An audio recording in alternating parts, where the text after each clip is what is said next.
बूढ़े भगत और भगवान की अनोखी कहानी। भगवान के प्रति सच्ची आस्था। इस संसार में दो तरह के लोग होते हैं। एक भगवान में आस्था रखने वाले यानी कि आस्तिक, और आस्था नहीं रखने वाले यानी कि नास्तिक। यह कहानी आस्था रखने वाले लोगों को ज्यादा पसंद आएगी। हो सकता है इस कहानी पढ़ने के बाद उनकी आस्था और ज्यादा पक्की हो जाए। एक आदमी जो जीवन भर राम नाम जपता रहा, अब तो बूढ़ा हो गया था। बूढ़ा ही नहीं हुआ था बल्कि इतना कमजोर हो चुका था कि अपनी जगह से बिना किसी सहारे के उठ भी नहीं सकता था। ऐसी स्थिति में भी उसने कभी राम नाम को अपने से अलग नहीं होने दिया। वह पूरा दिन मन में राम नाम लेता रहता। राम नाम की वजह से उसे अपने तकलीफों को सहन करने की शक्ति मिलती। बूढ़े को हो चुके इस आदमी के दो बेटे थे जो उसे नित्य कर्म करने में मदद करते। शुरू में वो बिना कहे ही खुद अपने बूढ़े बाप की सहायता कर दिया करते। फिर धीरे धीरे जब आप खुद बुलाते तब आते, लेकिन जैसे जैसे वक्त बीतता गया तो वह दो तीन बार पुकारने के बाद भी मुश्किल से आते और कभी कभी रात को ना भी आते। अब हालात ऐसी हो चली थी कि अक्सर बूढ़ा बिस्तर गंदा कर दिया करता, और जब तक उसके बेटों से सहायता ना मिलती ऐसे ही गंदे बिस्तर पर पड़ा रहता। बुढ़ापा बढ़ता जा रहा था, उसकी नजरें कमजोर हो चुकी थी। इतनी बदहाली में भी उस आदमी ने राम नाम का साथ नहीं छोड़ा था। एक बार बूढ़े को नित्य कर्म करना था। उसने आवाज लगाई और अगले ही पल किसी ने उसका हाथ बड़ी कोमलता से पकड़ा और उसे नित्य कर्म करवा कर उसके बिस्तर पर लिटा दिया। यह अब रोजाना होने लगा। जब भी बूढ़ा आवाज देता, अगले ही पल उसकी मदद करने के लिए कोई आता और उसे उसके सारे काम कराकर वहां से चला जाता। नजर कमजोर हो चुकी थी।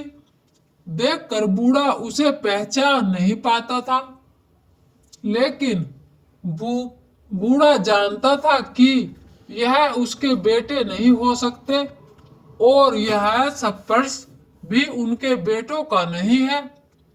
एक दिन जब बूढ़े आदमी ने अपने नित्य क्रिया करने के लिए अपने बेटों से मदद मांगी, तब अगले ही पल उसे फिर से वही मुलायम हाथ वाला स्पर्श महसूस हुआ। सारा काम खत्म करने के बाद बूढ़े आदमी ने उसे व्यक्ति का हाथ पकड़ लिया और उससे पूछा, सच सच बताओ, आखिर तुम हो कौन? तुम मेरे बेटे तो नहीं हो सकते। बूढ़े के सवाल के साथ उसके कमरे में बहुत तेज रोशनी हुई और प्रभु ने अपने दिव्य अवतार में वहां पर दर्शन दिए। किसी भी वस्तु को बड़ी मुश्किल से देख पाता था, वहीं बूढ़ा भगवान के दिव्य रूप को स्पष्ट रूप से देखने में समर्थ हो गया। जिस भगवान का नाम वह पूरा जीवन लेता रहा, उसे अपने पास पाकर बूढ़ा उनके चरणों में गिर पड़ा और बोला, भगवान, मैं धन्य हो गया जो आपने मुझे साक्षात दर्शन दिए। लेकिन भगवान, मैं बहुत शर्मिंदा हूं क्योंकि मैंने आपसे मेरे नित्य कर्म करवाए। भगवान ने कहा, मेरे लिए सारे काम एक जैसे हैं। अगर वह काम मुझे अपने भक्तों के लिए करना पड़े तो मुझे सभी कामों में खुशी मिलती है।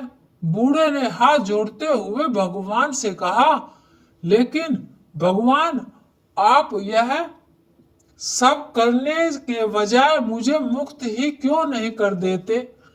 क्या आपके दर्शन मात्र से मेरी मुक्ति संभव नहीं है? यह सब प्रारंभ की वजह से है। तुम्हारा प्रारंभ बहुत कठिन है।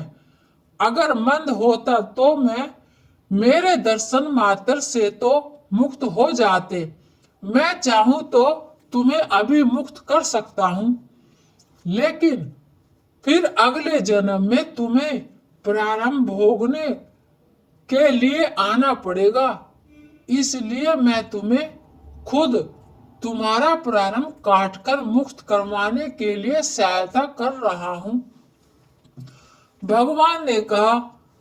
इतना बोलकर भगवान वहां से अंतर्ध्यान हो गए। कुछ महीने और काफी तकलीफ भोगने के बाद आखिरकार उस बूढ़े आदमी को मुक्ति मिली। यह कहानी आपको कैसी लगी? अच्छी लगी तो लाइक सब्सक्राइब जरूर करें। पूरी कहानी सुनने के लिए आप सभी को धन्यवाद।